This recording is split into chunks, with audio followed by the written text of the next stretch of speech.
I understand that Murray is going to celebrate 50 years of Goodman. 50 years, wow. It never occurred to me that that this would be where he was. It's a remarkable achievement. I don't know what he does. I know he sells these chairs. And he's also going to celebrate the fact that he's had a meteoric rise to CEO of the company. There are a lot of funny stories over the years, but none that come to mind that are clean enough for this audience. A risk taker, dream maker, love taker. Don't you mess around with Murray. 50 years at the same company, doing the same stuff. You are a pillar of something, I don't know what. Always impressed me. I wish I had had a father that owned a company. I'm not sure I could do anything for 50 years like that. I don't know how he has managed to survive and sell these chairs. I'm looking around here and I see you've got his chairs. I mean, it's hard to believe, and they're not that comfortable. And I remember remarking that I wondered if Murray knew what he was doing, where he was going. He's a good salesman. I bet he could do well with cars too. But it's Murray. Hey, Murray, how's Murray doing? I mean, we don't want to just say all good things about him, but... So, Murray's father and family all lived above their furniture store. My grandfather was told by his doctor that you need to get out of Philadelphia, that your allergies are going to kill you. You need to get out west. So, they all move out here. On the way, he stopped and bought a truckload of surplus military furniture from a cousin, right? And trucked that all the way across country, and everything's fine except in Kentucky, where they hit a low-flying bridge. The underpass was too low, and he damaged a ton of furniture. My grandfather found someone to repair some of the broken pieces of furniture and then started to sell it. So they had a lot of used furniture there to sell, and that's how they got started. In this little dirt store on Culver, 1715 West Culver. And so it goes, right? That's how kingdoms are built. And then they moved to Grand Avenue, which was really hot spit. It was a bakery. He comes into business in 1961. One of the first things he does is convinces my grandfather to change the name from Arizona Office Equipment to Goodmans. Well, he was starting out on Grand Avenue and he sold a lot of furniture. He sold a very beautiful set to John Van Landingham, who thought it was beautiful. Those who knew John Van Landingham knew that he was blind.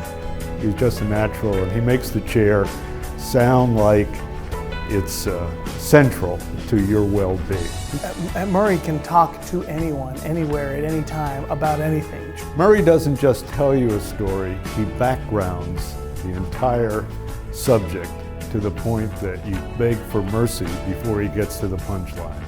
He had a story about a guy named Izzy Kadinsky. Element kaya yishkri boom rushi heko feko shone. Revikin Alcazad Einstein Alcad says. Murray is Murray, and he's genuine, and that, I'm sure, led to a lot of his success. It's his ability to listen, and it's his ability to take what he has from one experience and somehow find a way to connect what you're going through to try and help you out in the process. He was the first guy I ever met that was so good-looking and funny. He's kind of like the grandpa I've always wanted. You know, something I've always appreciated about my father is he knows when to take a risk. Once he has his mindset on making changes, he does. And look what's happened. It's made him last 50 years. In 1968, started the relationship with Herman Miller and started selling the very first cubicles to Arizona. I don't think Murray or even myself or the president of our company thought this was going to work. They progressed into contract furnishings, and that's when quality design and product started to ease into his business. And so it all just kind of fell together, and he's always one step in front of the other, one step in front of the other. I always knew he'd be successful. He was smart, he was hardworking, he had a great sense of humor. I've met a lot of dealers, I've known a lot of dealers, but Murray is the most handsome of all of the dealers I've met. That's very interesting. So you've been staring at Murray. Uh-huh. Well, let me tell you a few other things about this relationship. Murray's, I think, strength has been just in being able to read his employees and put the right ones with the right customers. I have been a witness to something that is very remarkable with the Goodmans family, the Goodmans business. I started working with Murray when I was 18 years old. I worked for Murray for 7 years. He was the absolute best mentor, greatest boss anybody could ever want. I always admire the way that he ran his business, and feel like if you have to work for somebody, that you want to work for someone like Murray. I have never had an employer that could even hold a candle to Murray. He was kind and patient.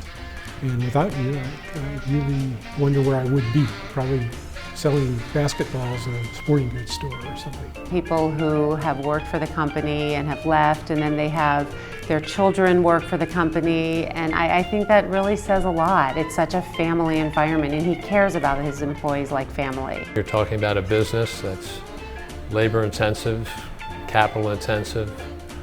You need to please customers, you need to please lenders. I mean, it's not a business you'd want your own son to go into.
anniversary, and I wish you and Adam many more good years to come at Goodmans. Hope to see you soon, Murray. Congratulations, Murray, on your 50th anniversary, and glad to have shared some of that journey with you. And I just appreciate everything that you did for me and my family. At one point, there were more Sierras working there than there were Goodmans. And I'll always have warm feelings for you in my heart. And now I'm going to cry. And always come in once in a while, check in on us, pat us on the back. I love you as a father, and Dottie, I love you as a mother, and I truly love the Goodmans family. Thank you very much for all the memories. Happy 50th anniversary in business, or in whatever you claim you've been doing for 50 years. You made it all look like such fun. It doesn't really seem like it's a congratulations for hard work. You did it with great style, and you made a lot of good friends along the way. I guess that deserves congratulations, and try for another 50 in some other field. He and I are partners in crime. When we go on vacation, we plan all the dinners, activities, times for everything that we do. I really enjoy that, and that could be his next career, maybe, a travel agent. Happy 50, Murray. And thank God you married Dottie. I actually kind of thought about what would Annie and Ed have said, and they would have said something to the effect of, 50 years Kenahura. Though I have to admit, I have no idea what Kenahura means. So I either said congratulations, or I said your shoes are untied. I'm not sure which, but either way, congratulations. Happy 50th anniversary, I love you. Happy anniversary, love you. Mama. Happy 50th anniversary. 50 years is a very long time. Congratulations, Mazel Tov. Murray, happy 50th. I love you, and I wish you all the very best. Happy 50th anniversary. I love you so much. You have taught me so much. I'm so grateful for everything you've imparted upon me, including this fantastic company and all the family values. I threw that in at the end there, didn't I? All the family values. Those are nice too, but really the company and the family values. I love you, Dad. Happy anniversary. He knows there's nothing I couldn't say. He's the best. He's the best. I'm gonna cry. He's just the best.